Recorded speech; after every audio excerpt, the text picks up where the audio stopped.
moi-même. Je suis lumineuse en partant, ça aide.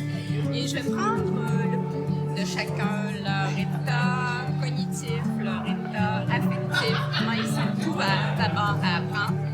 Et après, je leur insuffle ma passion et on avance ensemble en français vers la réussite. C'est ce qu'on vise, un rayonnement total de la langue française. J'essaie de faire en sorte qu'ils se sentent bons, qu'ils se sentent compétents, puis qu'ils se sentent bien avec moi. Je pense que c'est comme ça qu'on crée la motivation chez nos élèves. Mais c'est sûr que moi, le français il est vraiment au cœur de ma vie. Là. La langue, la culture, c'est vraiment important pour moi. Fait que, évidemment que ça me motive à enseigner. Puis c'est comme ça que j'essaie de motiver les élèves aussi par l'intérêt pour leur langue.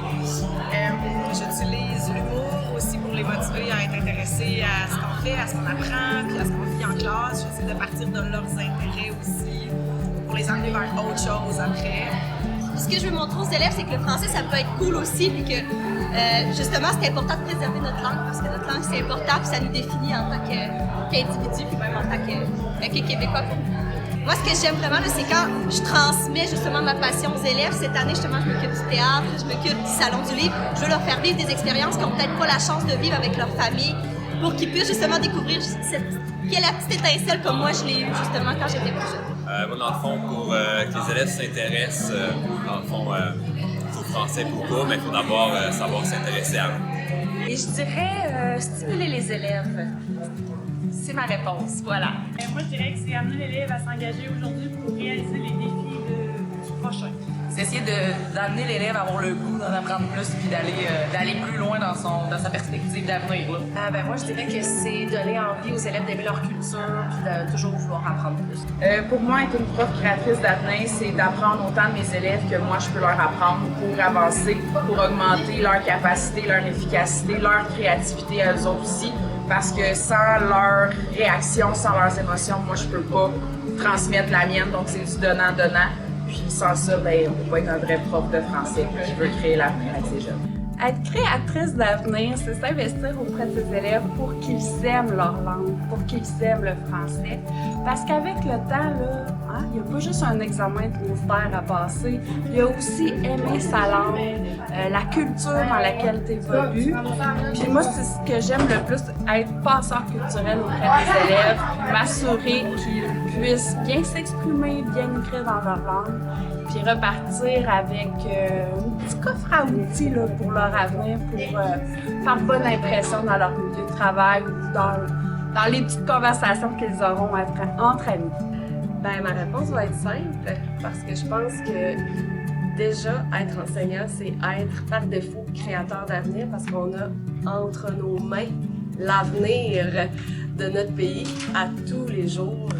Donc, prof créateur d'avenir, pour moi, ça va ensemble. Bien, moi, je dirais comme l'interrelation des compétences est bien, bien importante. Donc, on va aller s'inspirer d'auteurs. Puis après ça, bien, nous aussi, on va donner le goût aux élèves de devenir des auteurs. Je crois beaucoup au niveau de la créativité, l'utilisation du multimédia, de travailler en multimodalité. Alors, de travailler dans des documents collaboratifs où on va ajouter du texte, des images, de la vidéo, pourquoi pas de la réalité augmentée. Après ça, on va pouvoir apprécier aussi ces textes-là entre les pairs. Alors, moi, c'est comme ça que je le vois, l'interrelation, puis de travailler tout ça en multimodalité. Être prof créatrice d'avenir, c'est de former des citoyens de demain, c'est d'ouvrir leurs horizons, donc c'est d'ouvrir l'horizon des élèves en leur présentant différentes œuvres culturelles qui parlent de leur culture première vers leur culture seconde, de les amener à être réflexifs par rapport aux objets culturels et justement de lier le plus possible leurs esprits.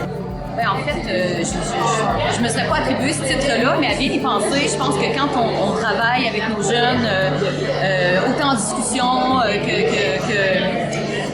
en lecture, souvent on va aborder plein de thématiques, on va aborder plein de sujets qui vont peut-être les pousser à la réflexion, qui vont peut-être leur faire découvrir aussi des nouveaux domaines, des idées, peut-être même leur permettre de faire des choix dans leur parcours futur. Alors je me dis que c'est peut-être la petite influence que j'aurai et que je pourrais ajouter pour leur permettre de construire leur avenir. C'est d'être un passeur de culture, mais d'être passionné pour leur montrer que la lecture, le théâtre, les gens passent, c'est passionnant et passionnant. Je pense que si nous, on est passionnés, on va les rendre passionnés. Je pense que c'est d'être tout simplement soi-même.